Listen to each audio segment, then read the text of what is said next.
abrir a Bíblia. Cada um. Inclusive, eu estava aqui comentando a minha dificuldade no tocante ao horário. Atualmente, a maior necessidade que eu vejo para nós é a oração. Nós estamos, sim, precisando orar. Não estamos lá tão bem, tá certo? Tem muita gente achando que estamos ótimos, mas está faltando alguma coisa. Nós precisamos orar mais, estamos orando muito pouco, tá certo? E eu firmei o propósito de ter esta 1 hora de oração, independente de qualquer coisa, tá certo? Ainda que a mensagem tenha que ser apenas um lanche, né? Não é aquela refeição costumeira nossa, né? Porque para mim uma refeição tem que ser 1 hora. Mas aí sai aquele cover, né? E eu não gostaria de deixar de orar para pregar. Então nós vamos manter a oração. Amém? Amém. Atos dos Apóstolos.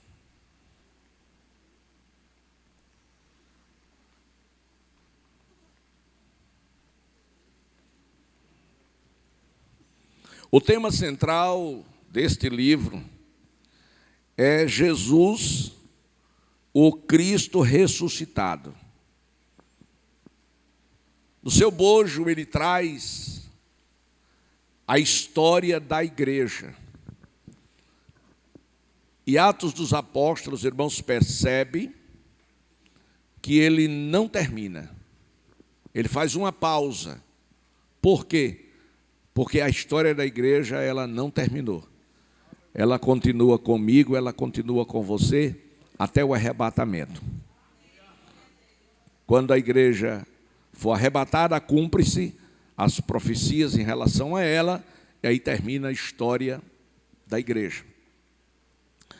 Atos dos Apóstolos também pode ser intitulado como Atos do Espírito Santo, porque 51 vezes é mencionado o Espírito Santo.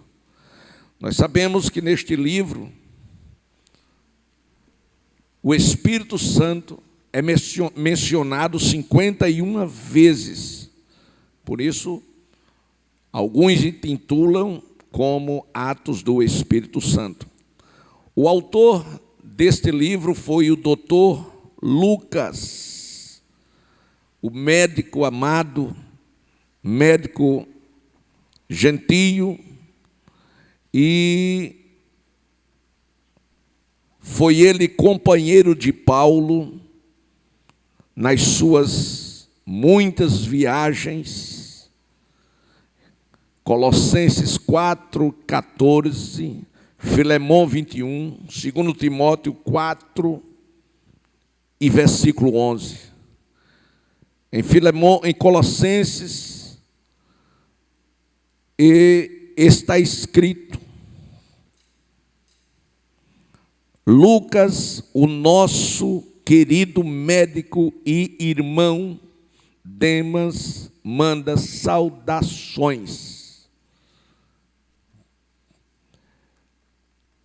Em Filemão 21, e Marcos, isso Paulo escrevendo, e Marcos, Aristarcos, Demas e Lucas, disse Paulo, meus companheiros de trabalho, também enviam saudações. E em Timóteo, Paulo faz uma queixa, somente Lucas estar aqui comigo. Procurem Marcos e tragam com vocês, ele pode me ajudar no trabalho. Então observe que Lucas foi este homem que muito ajudou Paulo e esteve presente nas viagens de Paulo. Este livro também, meus amados irmãos,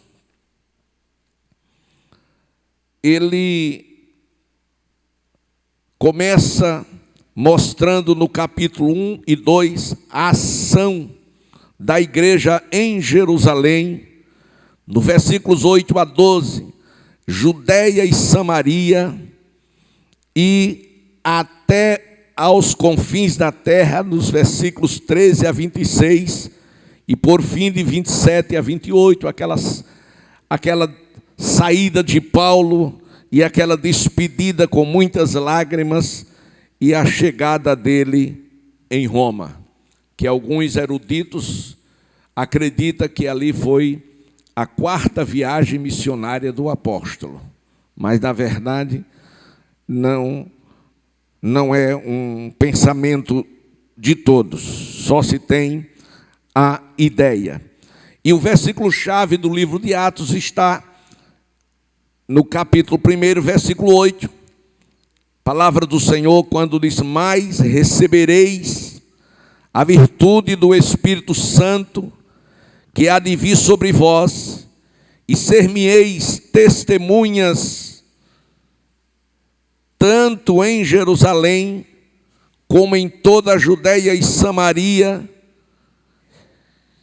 e até os confins da terra, até o Rio Largo. Não deu nem para dar um amém. Poder, virtude. Em outra tradução fala de poder. Então virtude tem o mesmo sentido de poder de Deus.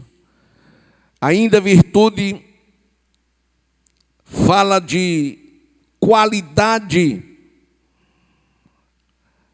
fala ainda de disposição prática de servir. Significa ainda um bem afetivo de moralidade. Dr. Lucas escreveu, foi escrita essa carta 63 do ano Domino. E o tema central, como já falamos, é Jesus Cristo vivo. Ou seja, Jesus está vivo. É uma forma não só motivadora, mas impactante, que bate de frente com a ideia de todos aqueles que tentaram ao longo dos anos calar a voz da igreja. E quando o Senhor morre, eles pensavam que tinham vencido. E alguns, quando olharam para o Calvário, pensou que ali estava tudo terminando, que ali o inimigo havia prevalecido, que ali o inimigo havia vencido, mas Jesus havia dito que as portas do inferno não prevaleceriam contra a sua igreja, e eles agora acreditavam, eles vencemos, mas eles esqueceram da promessa. Eles esqueceram do terceiro dia, e foi exatamente no terceiro dia que ele ressuscita com poder e glória. Vamos ler capítulo 1. Fiz o primeiro tratado, ó Teófilo, acerca de tudo que Jesus começou não só a fazer, mas a ensinar. Jesus não só fez, mas ele ensinou a ser feito. Propósito disto é porque ele estava apenas passando, ele estava apenas preparando um povo especial, zeloso, de boas obras, para dar continuidade à implantação do reino de Deus que ele veio na terra implantar ou estabelecer. Então Jesus fez e ensinou a ser feito. Aleluia. versículo 2: até o dia em que foi recebido em cima, depois de ter dado mandamento pelo Espírito Santo, mandamentos pelo Espírito Santo aos apóstolos que escolhera, aos quais também, depois de ter padecido, se apresentou vivo, com muitas e infalíveis provas, sendo visto por eles por espaço de 40 dias, e falando do que respeito ao reino que ele estabeleceu, reino de Deus.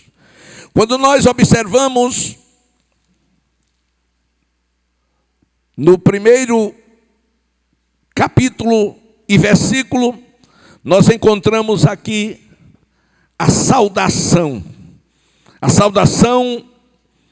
do Dr. Lucas, que ele fala do mandamento de Jesus para a igreja, o mandamento do Senhor Jesus para a igreja do século I, a igreja do século XXI, do início até o arrebatamento.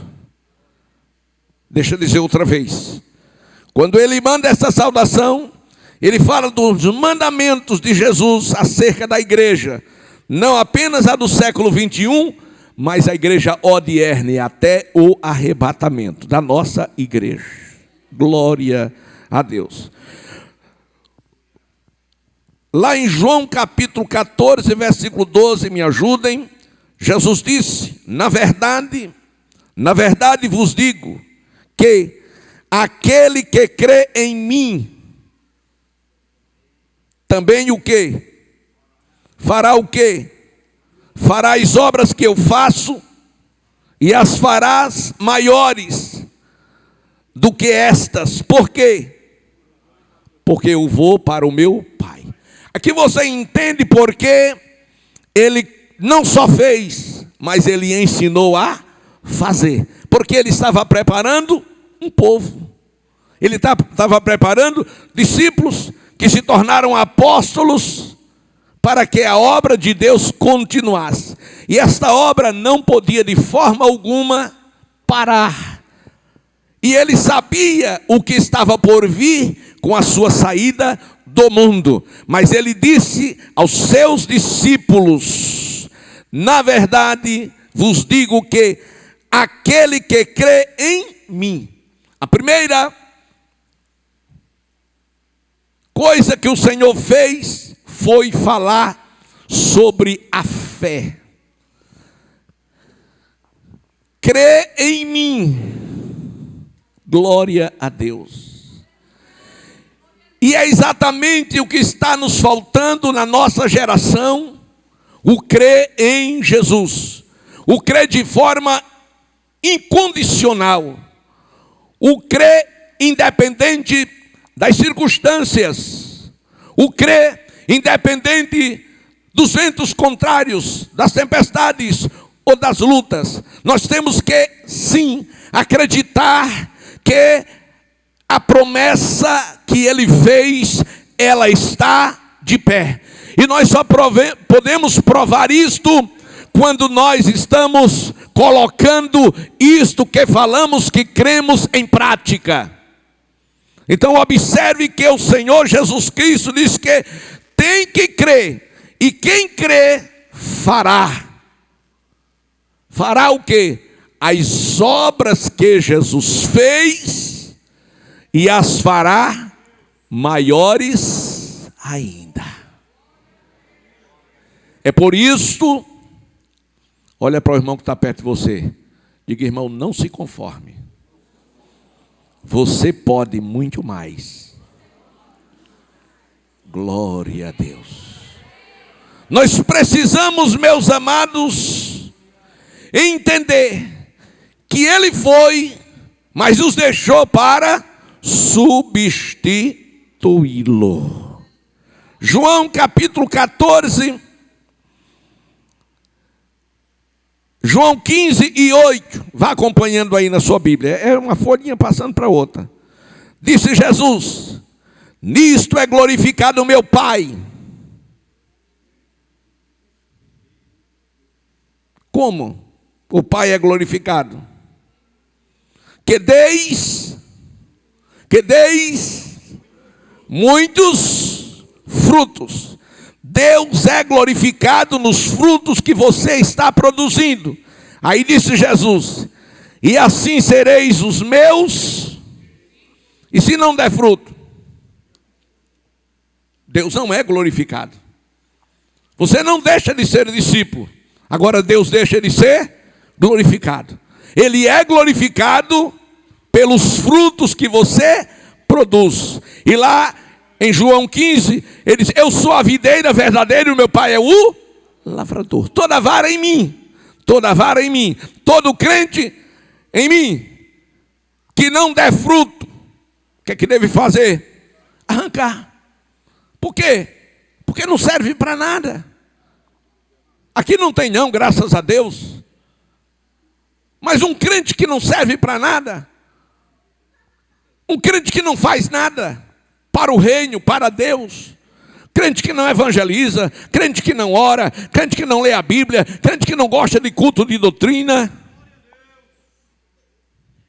que não gosta de escola dominical. Qual é a utilidade desse crente no reino de Deus? Nenhuma.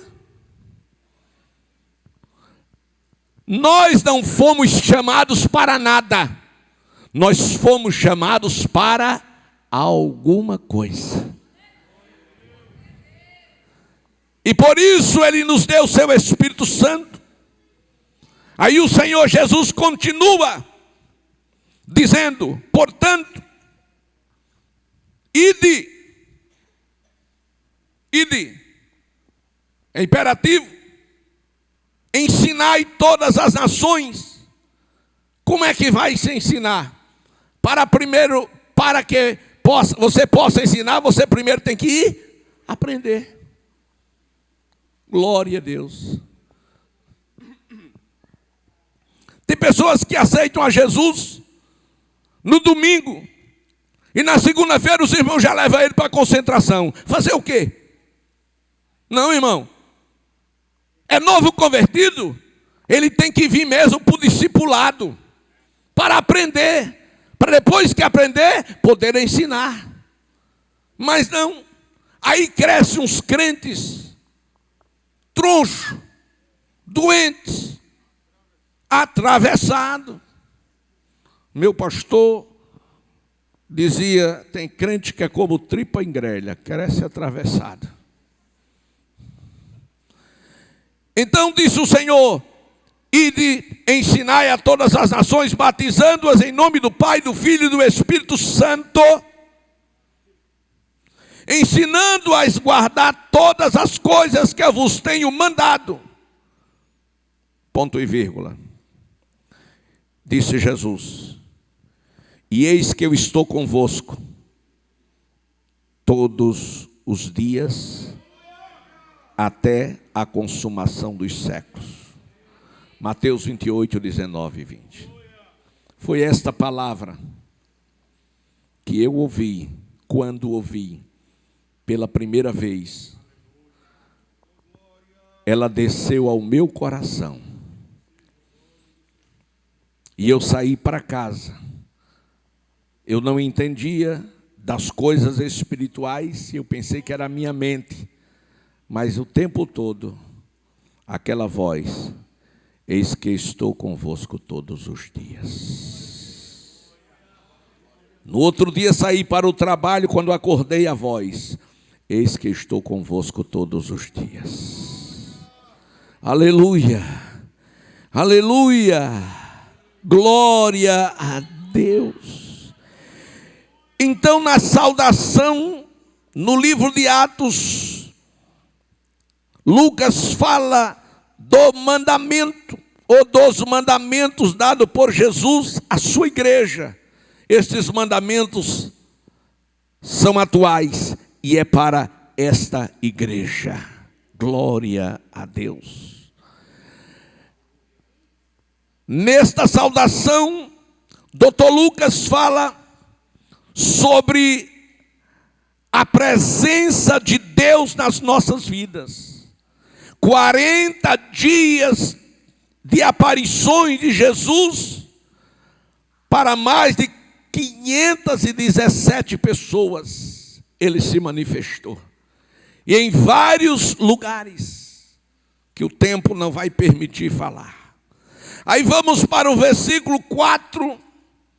Isto no versículo, saudação no versículo 1 e 2. No 3 ainda diz, aos quais também, depois de ter padecido, aí ele fala padecido, aí ele fala desde o jardim, quando Judas o beijou, que temos uma lição tremenda aí, desde o jardim que ele recebeu o beijo de Judas, e ainda deu uma oportunidade de Judas se arrepender, quando ele diz, amigo, a que viestes, mas ele endureceu o coração, não se arrependeu.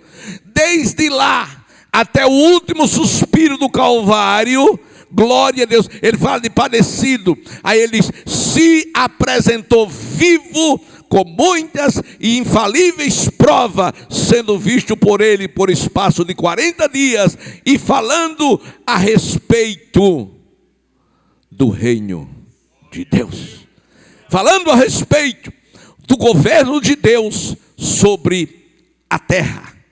Quando chegamos, aí versículo 4, chegamos nas promessas,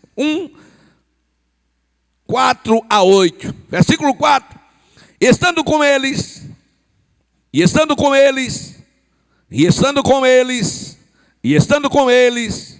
determinou-lhes, é uma determinação, que eles não se ausentassem de Jerusalém, mas que esperassem a promessa do meu Pai.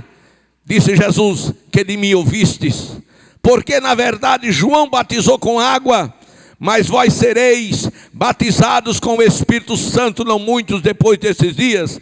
Aquele, pois, que se havia reunidos, perguntaram-lhe, dizendo, Senhor, instaurará tu neste tempo o reino de Israel? E disse ele, não vos pertence saber os tempos, as estações que o Pai estabeleceu pelo seu próprio poder, mas recebereis a virtude do Espírito Santo que há de vir sobre vós, e semeis minha testemunha, tanto na Judeia, Jerusalém, até aos confins da terra. Glória, glória, as promessas. Aí Lucas diz, essas promessas foram promessas que que ele fez. Vamos ler a Bíblia. João 37, João 7, 37 ao 39. Em Jerusalém. Vamos agora em Jerusalém, vamos agora no templo, vamos agora naquele movimento, no ruge de pessoas. E a pergunta não era o sacerdote, o sumo sacerdote já está, o sacerdote chegou, não. Esta não era a pergunta é, ele já chegou? Ele já chegou? Porque o que mais interessava era a presença dele. O que mais interessa para mim, o que mais interessa para você, é a presença de Jesus. Aleluia. Então, no último dia, o grande dia da festa, estou no versículo 37 do capítulo 7 de João. Palavra de Jesus. No último dia, o grande dia da festa, Jesus colocou-se de pé e clamou, dizendo, João narrando, agora temos Jesus no templo, de pé, e abre a boca e diz, se alguém tem sede, que venha a mim e beba. Isso é uma promessa. A promessa, irmãos, é para quem tem sede. Deixa eu dizer outra vez. A promessa é para quem tem sede. Se você não tem sede de Deus, a promessa você não vai alcançar. Tem que sentir sede. Número 2, versículo 18: quem crê em mim, como diz as Escrituras, rios de água viva fluirão do seu interior. Primeiro tem que ter, e segundo, tem que crer, conforme as Escrituras. Não é conforme o seu pensamento, a sua ideia, o seu parecer, não. É conforme as Escrituras. Todo e qualquer assunto, faça como os bereanos, confronte. O que é que a Bíblia diz acerca disso? Aleluia, glória a Deus. Tem que crer. Quem crê em mim, conforme diz as Escrituras, o que é que acontece? Rios de água sai de onde? Do seu interior. Ou seja, olhe para quem está perto de você, diga: no seu interior tem uma fonte de água viva. Você já parou para pensar nisso?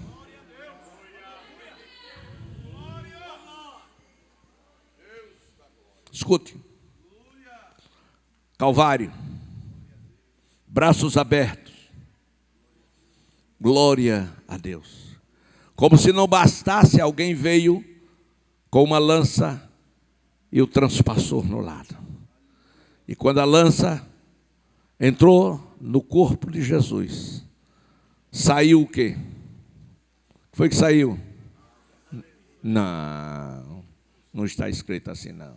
Agora, sangue e água. Sangue, remissão de pecados.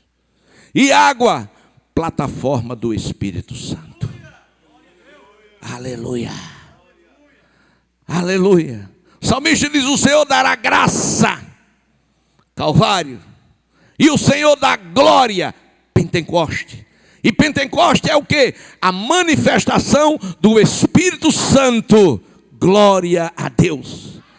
Então, meus amados e queridos irmãos, Jesus disse: quem crê em mim, como diz a Escritura, rios fluirão do seu interior. Por quê? Porque no seu interior há uma fonte de águas vivas.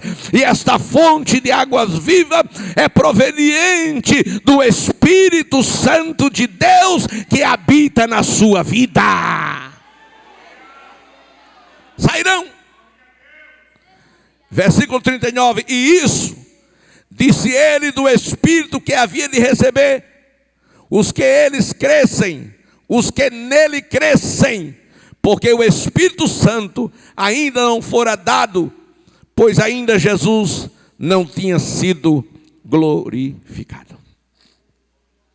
Isto é, foi só em Jerusalém, no dia de Pentecostes, que o Espírito veio para cumprir o que ele havia prometido aqui. Mas quando nós começamos a... Já foi embora a hora. Quando começamos a olhar essa promessa, versículo 4, por favor. Versículo 4.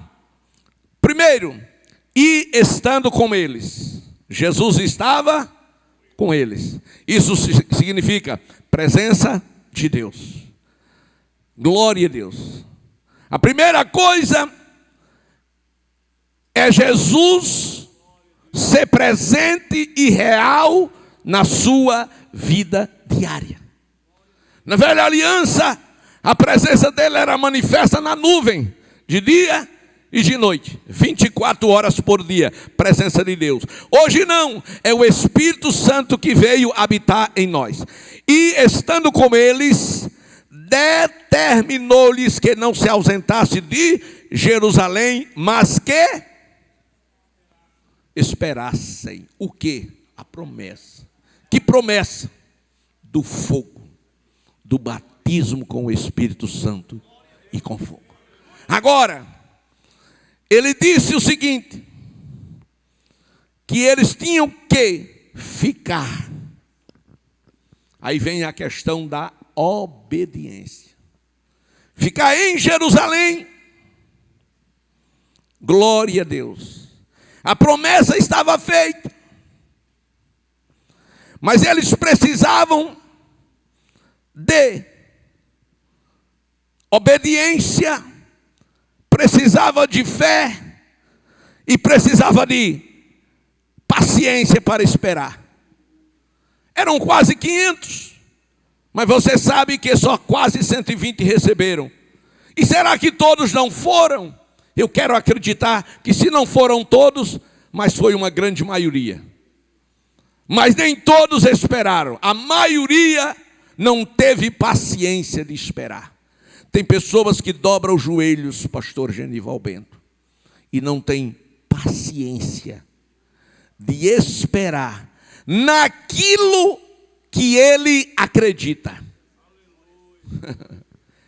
Eu acredito, então peça. Aí vai pedir, aí desiste. Glória a Deus. Oh, aleluia, aleluia. Glória a Deus. Então nós precisamos estar preparados, diz o Senhor, aleluia. Mas Marcos 32, 13, 32, mais dia e hora, ninguém sabe, nem os anjos que estão no céu, nem o Filho, senão o Pai. A promessa do poder, a promessa do arrebatamento. Aí o Senhor agora diz: vigiai, eu sim vou voltar, mas vocês precisam de ter paciência, de saber esperar, de ficar no lugar certo. Para a igreja ele virá como ladrão, mas para Israel virá como relâmpago. Glória a Deus. Meus amados e queridos irmãos, vamos dar uma pausa na promessa. Glória a Deus. Esta promessa que o Senhor tem feito para a sua igreja. E para que ela pudesse sim se cumprir na vida da igreja, o Senhor coroou a sua igreja com o seu Espírito Santo, para que através do Espírito Santo nós fôssemos capacitados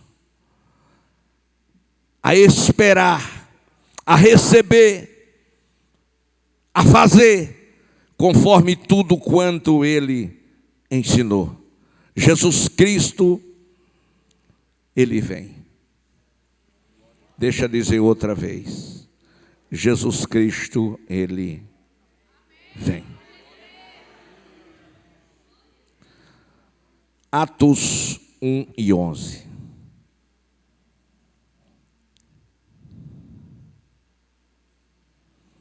Nove, 11, os quais lhe disseram: varões galileus, por que estáis olhando para o céu? Esse Jesus que dentre vós foi recebido em cima no céu, há de vir assim como para o céu o viste ir. Então voltaram para Jerusalém, do monte chamado das Oliveiras, o qual está perto de Jerusalém, à distância do caminho de um sábado. E entrando subiram ao cenáculo. Versículo 14. Todos perseveraram unanimemente em oração e súplicas com as mulheres, Maria, mãe de Jesus, e com os seus irmãos.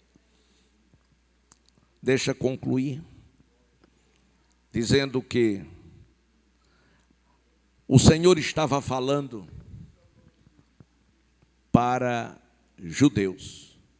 E quando ele disse que da mesma maneira que vocês viram ele subir, Lucas disse, da mesma maneira que vocês estão vendo ele subir, vocês verão ele voltar.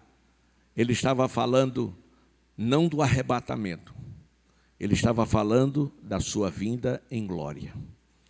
E a vinda em glória de Jesus não é para a igreja, é com a igreja.